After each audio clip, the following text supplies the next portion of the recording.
اور دیانتدار آدمی تھے. وہ جو وعدہ کرتے چاہتے کہ پورا کریں ورنہ ان کی جان پر بناتی تھی. ادھر 6 ماہ بعد قمر صاحب کے خطوط موصول ہونے لگے جن میں رقم کا تقاضا ہوتا.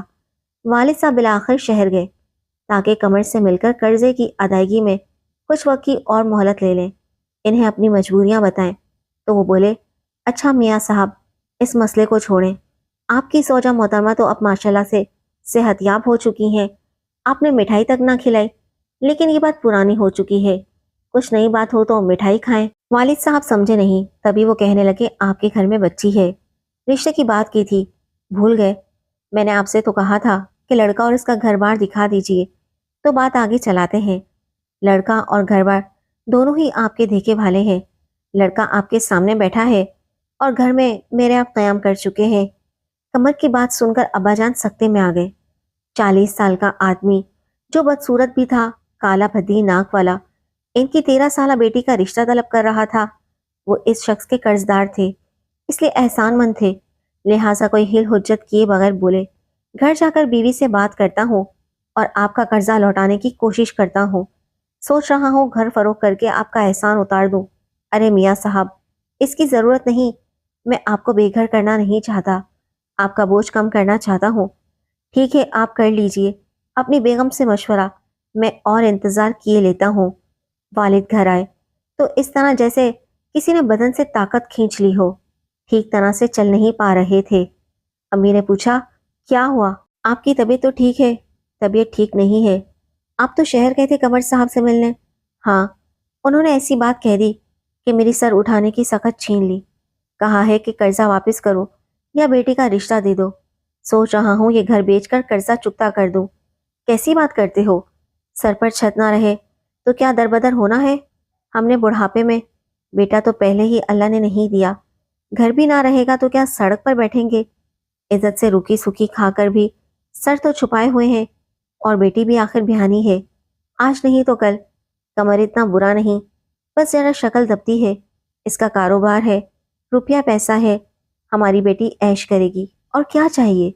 ایسے رشتے قسمت والوں کو ملتے ہیں. خاندان میں کوئی ایک آدھ رشتہ نکل بھی آیا تو سبھی غریب لوگ ہیں. یہاں بھی اس بیچاری نے مفلسی دیکھی اور آگے بھی یہی سوغات جہیز میں لے جائے گی. ارے میاں کمر کو ہاں کہو، قرضے کا بوجھ بھی نہ رہے گا اور بیٹی بھی خوشحال گھر میں آباد ہو جائے گی. میں تو تم کو دانا جانتی تھی مگر تم تو سخت نادان نکلے. قمر صاحب کو ہرگز مایوس نہ کرنا، وہ بہت مہربان اور شفیق آدمی ہے، ہماری رانی کو بہت خوش رکھے گا. غرض ایسی باتیں کر کے امی نے ابا کا نہ صرف دل ہلکا کر دیا بلکہ ان سے میری قمر سے شادی کے لیے ہاں بھی کروا دی. ہاں کہنے کی دیر تھی، قمر نے فوری شادی کا تقاضا کر دیا.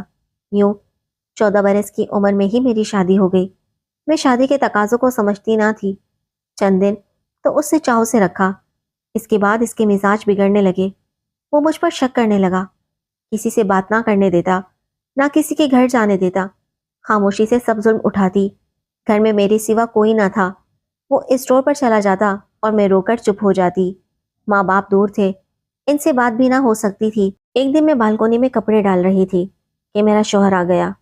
کوئی شخص گلی سے گزر رہا تھا. قمر نے گلی میں جھانک کر دیکھا اور پوچھا، بتاؤ یہ کون ہے؟ مجھے کیا پتا کون ہے، کوئی راہگیر ہوگا، ایسے تو لوگ روز گزرتے رہتے ہیں. قمر نے اگلا سوال کیا، سچ سچ بتاؤ، کل جب میں مال خریدنے کراچی گیا ہوا تھا تو رات تیرے پاس کون آیا تھا؟ میں نے جواب دیا، کوئی بھی نہیں. اس پر اس نے چاقو نکال لیا اور اتنا ڈرایا دھمکایا کہ میں خوف سے بے ہوش ہو گئی. مجھ پر جو بھی گزر رہی تھی تنہا جھیل رہی تھی. فون گھر میں نہ تھا، والدین کو خط لکھ نہیں سکتی تھی کیونکہ مجھے اس کی اجازت نہیں تھی. میرا شوہر کاپی کے صفحے گن کر رکھ جاتا تھا کہ اس کے پیچھے کسی کو خط نہ لکھ سکوں. ادھر میں اکیلی گھر میں ڈرتی رہتی تھی. میں ڈر کر بیمار ہو گئی اور 3 دن کھانا نہ کھایا. تب اس نے مجھے کہا کہ چلو والدین کو خط لکھ دو. میں جلدی سے خط لکھنے بیٹھ گئی. میں سمجھی وہ خط کھول کر نہ پڑھے گا. تب بھی خط میں ساری باتیں لکھ دیں، لیکن اس نے خط کھول کر پڑھ لیا، میری خوب مرمت کی اور خط پھاڑ کر ٹکڑے ٹکڑے کر ڈالا. بولا، جو میں کہتا ہوں وہی لکھتی جاؤ. دل خون کے آنسو رو رہا تھا اور میں وہ لکھ رہی تھی جو وہ لکھوا رہا تھا کہ میں بہت خوش ہوں، میرا شوہر میرا بہت خیال رکھتا ہے اور فی الحال ابھی میں آپ کے پاس آنا نہیں چاہتی. خط لکھوا کر وہ سو گیا. تبھی میں چپکے سے اٹھی اور ایک پرچہ لکھ کر لفافے میں ڈال دیا، جس میں لکھا تھا، ابا جان جلد آ کر مجھے لے جائیں، میری حالت خراب ہے، بہت پریشان ہوں۔ میں نے لفافے کو پھر سے بند کر کے جہاں رکھا تھا وہیں رکھ دیا۔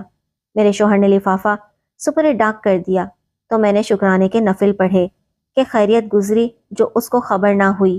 اس کے 8 دن بعد ابا جان آ گئے۔ جب انہوں نے گھر میں قدم رکھا تو میں نے لاکھ کوشش کی صبر سے بات کروں، مگر صبر کہاں۔ اس وقت تو مجھے سب دکھ یاد آ گئے اور جی بھر کر روئی۔ ابا جان ایک دن بڑی مشکل سے رکے، کچھ کھایا نہ پیا، اور قمر سے کہا کہ اس کی ماں سخت بیمار ہے، بیٹی کو لینے آیا ہوں۔ قمر ابو کے سامنے انکار نہ کر سکا اور بولا کہ اس کو جلد واپس پہنچا دینا، اور اکیلے میں مجھ سے کہا کہ خبردار والدین کو کچھ نہ بتانا ورنہ جان سے مار دوں گا۔ ماں نے جب میرے حالات سنے تو خوب روئی۔ ابا سمجھانے لگے تو ان کے پاؤں پڑ گئی، بولی یہ میرا کیا دھرا ہے، جب تک زندہ ہوں میں اس کو اس ظالم کے پاس جانے نہ دوں گی۔ میرے دل میں بھی اب قمر کے لیے کوئی جگہ نہ تھی۔ 15 روز بعد جب وہ مجھے لینے آیا میں نے جانے سے انکار کر دیا، کہہ دیا کہ جان سے بھی مار ڈالو تو اس کے ساتھ نہ جاؤں گی۔ وہ واپس چلا گیا اور وہاں جا کر مجھے طلاق بھیجوا دی۔ مجھے اب شادی سے نفرت ہو چکی تھی۔ جب کسی لڑکی کو دلہن بنا ہوا دیکھتی تو پھوٹ پھوٹ کر رونے لگتی کہ ہائے اللہ، کیا اس بیچاری کا بھی مجھ سا انجام ہوگا۔ فیصلہ کر لیا اب کبھی شادی نہ کروں گی۔ میری ایک خالہ کا لڑکا ہمارے گھر میں رہنے لگا تھا۔ ایک دن وہ ہماری امی کے آگے بہت رویا کہ خوش بخت جیسی لڑکی کے اپنے بخت چلا دیے، وہ اب طلاق یافتہ بھی ہے تو مجھے قبول ہے۔ اب اگر آپ نے اس کی کسی اور سے شادی کی تو میں آپ کے گھر سے چلا جاؤں گا، آپ کو پھر اکیلے ہی رہنا ہوگا۔ میں نے اس کی ساری باتیں سنی مگر چپ رہی۔ ہمارے گھر خالو کے ایک دوست کا لڑکا زبیر سے ملنے آتا تھا۔ اس کا نام ابراہیم تھا۔ زبیر کی وجہ سے کوئی اسے پردہ نہیں کرتا تھا۔ ایک دن ابراہیم نے امی سے کہا، میں آپ کی بیٹی کو سہارا دینا چاہتا ہوں، بے شک اسے طلاق ہو گئی ہے مگر اس کو دوبارہ گھر بسانے کا حق ہے۔ امی یہ سن کر چپ ہوئیں کیونکہ جانتی تھی کہ ابراہیم کی منگنی ہو چکی ہے۔ انہی دنوں زبیر کی امی خالہ بانو ہمارے گھر آ گئی اور انہوں نے امی کو رضامند کر لیا۔ خالہ بھی غریب تھی لہٰذا کسی نے زیور جوڑوں کا وغیرہ کا مطالبہ نہیں کیا۔ 4 دن میں میری شادی کی تیاری ہو گئی۔ جس دن میری شادی تھی ابراہیم آ گیا۔ امی سے شکایت کی کہ میں نے خوش بخت کا رکشہ مانگا تھا اور آپ نے میرے آنے کا انتظار بھی نہ کیا۔ میں آپ کو بتا کر گیا تھا کہ صرف 15 دن کے لیے دبئی جا رہا ہوں۔ مجھ میں کیا کمی تھی؟ دبئی میں کاروبار سبھی کچھ تھا۔ اگر آپ مجھے اپنی بیٹی کا رشتہ دیتی تو آپ کی بیٹی کو میں بہت خوش رکھتا۔ اتفاق سے کمرے کی کھڑکی سے زبیر یہ سب سن رہا تھا۔ بس اتنی سی بات نے اس کے دل میں شکوک نے جنم لیا۔ میرا تو ابراہیم سے کچھ تعلق بھی نہ تھا۔ وہ جب ہمارے گھر زبیر سے ملنے آتا تو میں اس کے سامنے بھی نہ جاتی تھی۔ اس نے غالباً میری داستان سن رکھی ہوگی اور ہمدردی میں رشتہ مانگ لیا ہوگا، لیکن میری زندگی میں تو سیاہی بھر گئی۔ زبیر سے میری شادی تو ہو گئی مگر اس کا چہرہ اترا ہوا تھا۔ شادی کی رات انہوں نے مجھ سے پوچھا، کیا ابراہیم سے بھی تمہاری بات چیت ہوئی تھی؟ میں نے جواب دیا، نہیں، کبھی بات نہیں ہوئی۔ پھر وہ تمہاری میری شادی سے اتنا پریشان کیوں تھا؟ مجھے نہیں معلوم۔ یہ میرا مختصر جواب تھا۔ مجھے یہ بھی نہیں معلوم کہ ابراہیم نے میرے بارے میں زبیر کو کوئی بات کہی ہوگی۔ بہرحال شادی کی رات ان کی طبیعت خراب ہو گئی، اتنی کہ اسپتال لے جانا پڑا۔ پتہ چلا انہوں نے خواب آور گولیاں کھا لی ہیں۔ خیر فوراً طبی مدد ملی اور وہ 3 روز بعد ٹھیک ہو گئے۔